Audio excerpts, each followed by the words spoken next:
നമുക്കൊരു ഒന്നൊന്നര ചോദ്യം ഉണ്ടെന്ന് പറ.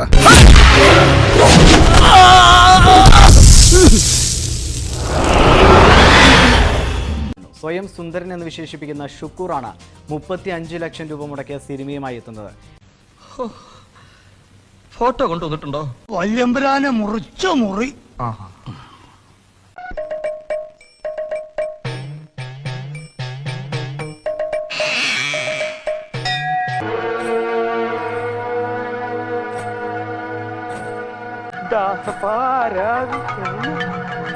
സിനിമ റിലീസ് ചെയ്യുന്ന മാർച്ച് 12 താൻ സൂപ്പർ സ്റ്റാറാകുമെന്നും അതോടെ മലയാള സിനിമ രക്ഷപ്പെടുമെന്നും ഷുക്കൂർ പ്രഖ്യാപിച്ചിരിക്കുകയാണ്. മമ്മൂട്ടിയും മോഹൻലാലും പേടിക്കേണ്ട, തന്റെ മത്സരം അവരോടല്ല എന്ന് ഷുക്കൂർ തറപ്പിച്ച് പറയുന്നു. എത്ര മനോഹരമായ നടക്കാത്ത സ്വപ്നം. നടക്കും. ഒരു ഗതിയില്ലാതെ നീ പെരുവഴി കൂടെ നടക്കും. നിന്റെ കരുനാക്കം വെച്ചോണ്ട് ചുമ്മാരുന്നേ. കഥ, തിരക്കഥ, സംവിധാനം, സംഭാഷണം, ആലാപനം, മ്യൂസിക്, ആർട്ട്, കോസ്റ്റ്യൂം, പ്രൊഡക്ഷൻ, അങ്ങനെ പോകുന്ന ഒരു മൊത്തം സിനിമയുടെ ഏകദേശം വിഭാഗങ്ങൾ 21 വിഭാഗങ്ങൾ ചെയ്തിട്ടുണ്ട്.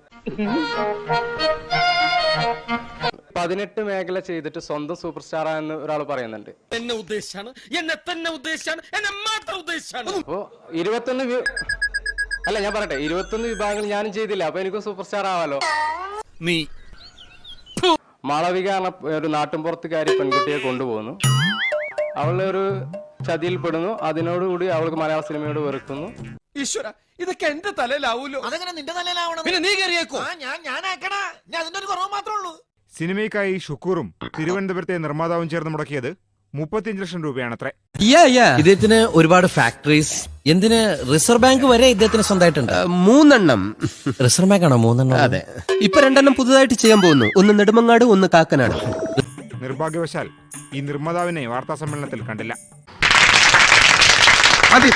ഇനിയിപ്പോ എല്ലാവരും സ്വന്തം വീട്ടിൽ പോയി ആഹാരം കഴിച്ചിട്ട് പോവാ. ഞാൻ ഒന്ന് വിശ്രമിക്കട്ടെ.